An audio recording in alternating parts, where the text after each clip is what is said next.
Thanks, Ryan. I'm here with a guy who knows a little bit about coaching. He's beginning his 22nd year as a coach, his fourth here at Notre Dame, heavily involved in recruiting, The key is he knows a little bit about coaching. That's a key. You got that right. and also has a heck of a sense of humor and will keep me on my toes for the next 10 or 15 minutes. What are your thoughts right now as all these faxes keep coming in as you expected? Yeah, it's exciting. It's an exciting day, culmination of, used to be a year's work. Now it's like 2 and 3 years work where somebody like Elm. So it's awesome, and you're always excited when the faxes come in and the kids can officially join the Notre Dame family, as opposed to a lot of them have already joined our family, really, but it's official and we can start moving forward. I know you rate players on the ability as you guys evaluate their ability and how they fit into your program and the skill sets that they bring, but I know the fans also look at all those different services. And in terms, yesterday I checked them all. I know they'll switch today, but most have you guys ranked as the fourth best class in the country. That's pretty good. Yeah, we're excited about them. We're definitely excited about the kids and the quality of kids in this class. And then, particularly from an offensive standpoint, we basically recruited a whole offense, so we could line up with a bunch of freshmen and probably hold our own next year. And you got four offensive linemen coming into this class. That's key. One of the ones that you recruited was Colin Mcgovern. Talk about him. Yeah, Colin's a big, strong, athletic, very powerful lower body, which is key at any position, but particularly offensive line. You definitely, if you want to develop something, you want to have to be able to develop the upper body. It's a lot easier than developing the lower body. And played in a great program, very high level of competition, the Chicagoland area, and just an awesome kid. Hunter Bibbin also on the offensive line. You dealt with him a lot. Yeah, Hunter's been with us for a while and was one of the key commitments last spring. Elmer was our first commitment, but Hunter was this kid that really got us going last spring and kind of snowballed and got a bunch of commitments shortly thereafter, and very versatile. Played center in the All-Star games, played guard, played tackle, plays defensive line, played both ways on a team that ran an up-tempo offense, which is very difficult to just play offensive line on an up-tempo offense, and he played defensive line too. So, and very good basketball player. He thinks he's the next big baby on the basketball court. I'm not sure he's that, but he's a pretty good high school basketball player. Just got another fax, Coach. Just handed to me. Durham Smythe, the tight end out of Belton, Texas, has just faxed in his letter of intent. It's been approved. Why don't you talk about him a little bit? Yeah, Durham's an awesome, in the mold of the Notre Dame great tight ends. He's long, he's athletic, he's got great ball skills, comes from a great family, comes from a great program.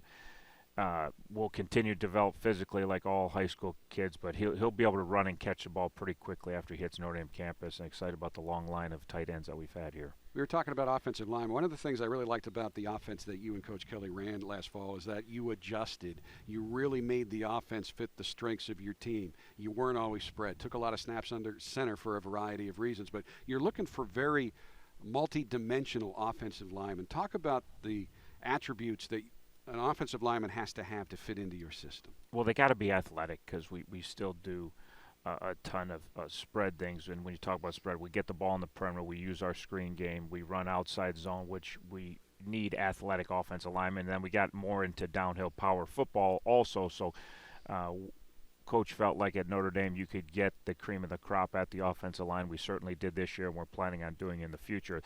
That very rarely say, well, is he athletic enough to pass pro on the edge and get out on screens, but he's physical enough to run power? Well, those kids don't exist, but he felt like at Notre Dame we could find those kids, and that's kind of why we went that direction. James Onwalu is from Michael Floyd's high school. Not to say he's going to be Michael Floyd, but he certainly has the talent to be very, very good, and I know he spent a lot of time with Michael. Yeah, and he's a kid that's trained very hard from a young age. He had an older brother that's at at Penn University, or University of Penn, whichever it is, not, but been training with him and older people for a long time. So physically, he's pretty gifted. He's played a lot of positions, so he's kind of got to settle in at Notre Dame at one position and really get used to it, because he played all over the field in high school.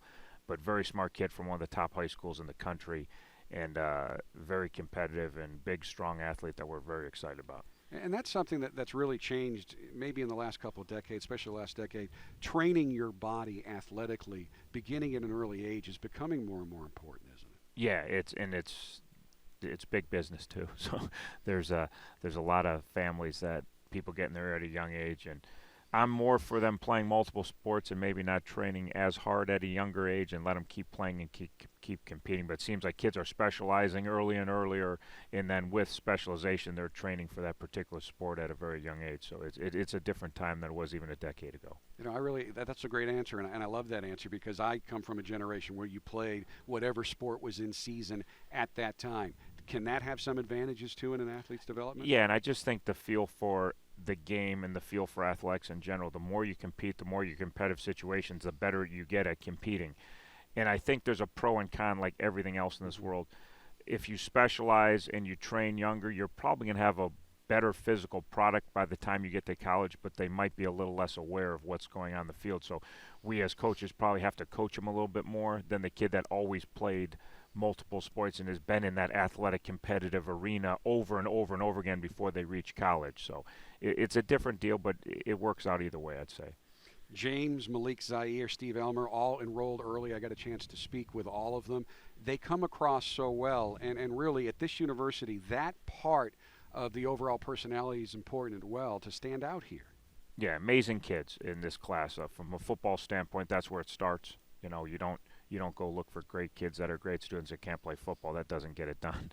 But you find these great players, then we're looking for the kids that are the best students and the most well-rounded human beings that really want to develop spiritually, academically, socially, and football-wise. And that's what Notre Dame's all about, and that's what we're trying to do in recruiting is find kids that not only want to play in a national championship game on the football field, but can now flip the switch when it's not football time and try to do other great things, whether it be academically, socially, or spiritually. So it's a pretty unique combination. It's something that obviously is a mission in Notre Dame and something we're very proud of in Notre Dame. But as we said, there's plenty of kids out there that are still that way and still driven that way. And we're fortunate in this class to have 20-some-odd kids that are definitely right out of the Notre Dame mold. When I said earlier in our show today, one of the things that always stands out to me, because each January I get to interview your early enrollees who a month before were still in high school, and how well they come across. Malik Zaire, your quarterback out of Kettering, Ohio, certainly has that. He has just a sense about him that looks like he's going to be a very good leader on the field. Yeah, and you get kids like Malik that chose Notre Dame for all the right reasons. They didn't buy into some fast pitch recruiting, used car salesman pitch. They bought into the football program and what we're doing within the program, the people in the program, from Coach Kelly, the assistant coaches, right down to the players, and then what the school is all about. At one point he told me, he's like, this is just a much bigger version of what my high school is all about, and he's a well-rounded kid from a great academic high school and a great place down in Kettering that really works on the whole human being and not just one side of the athletic, or we're going to get you to the NFL speech that a lot of these people use very well out there. And of course, he's a very good running quarterback, ran some triple option in high school, but what I also read a lot of reviews about how good his throwing mechanics are. He's really a dual threat quarterback. Yeah, and he's kind of amazing because they're a triple option team till his senior year, and then they stayed with the triple option, but then they also ran a bunch of spread passing stuff because of how talented Malik and kind of changed their offense, and a credit to their coaching staff that they had Malik and a kid that could do more than just run the triple, although he was pretty good at that too. So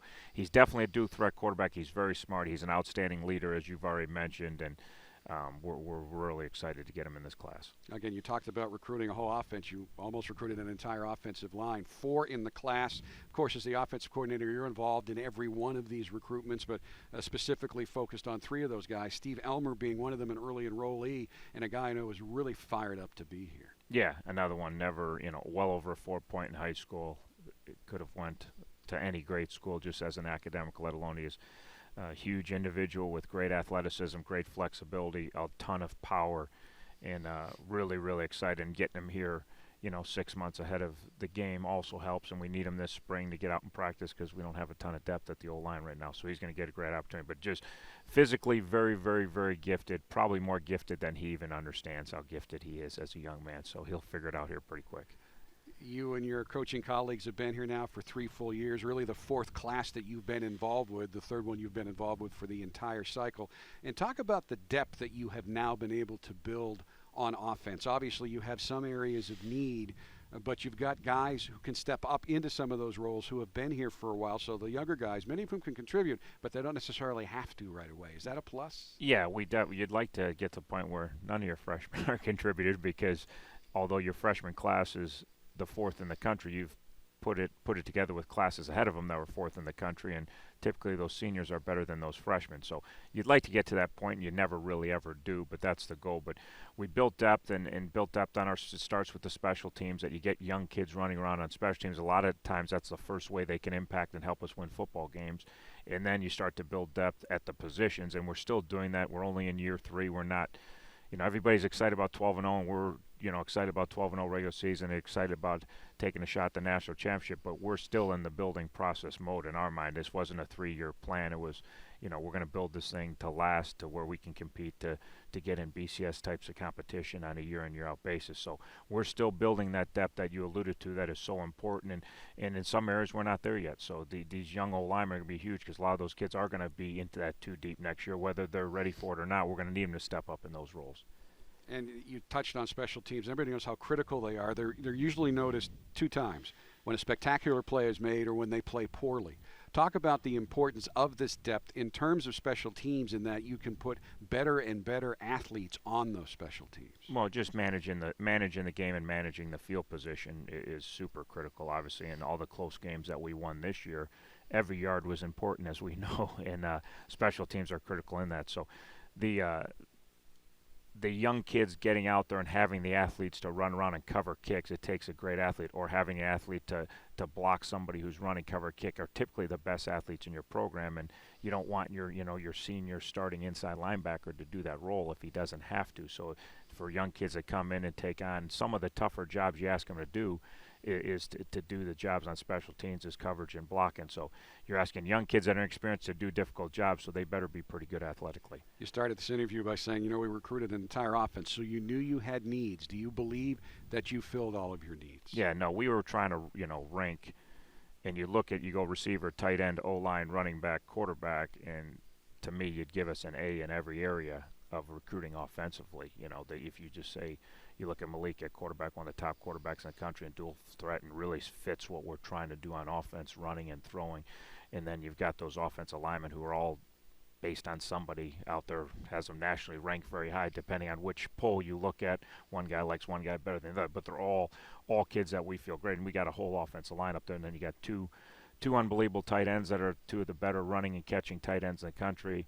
You got 1 running back already in the fold, and then you've got 4 receivers so we could go play and feel pretty good about it. And then you add that to the character of that group, and you've met some of them already, and the ones that are just signed today, you're going to meet, and you're going to be telling me the same thing in the spring. Hey, Chuck, these kids are way more than just great football players, which we already know. So it's pretty awesome to have that talent and that character, and talent and character goes a long way in the sport.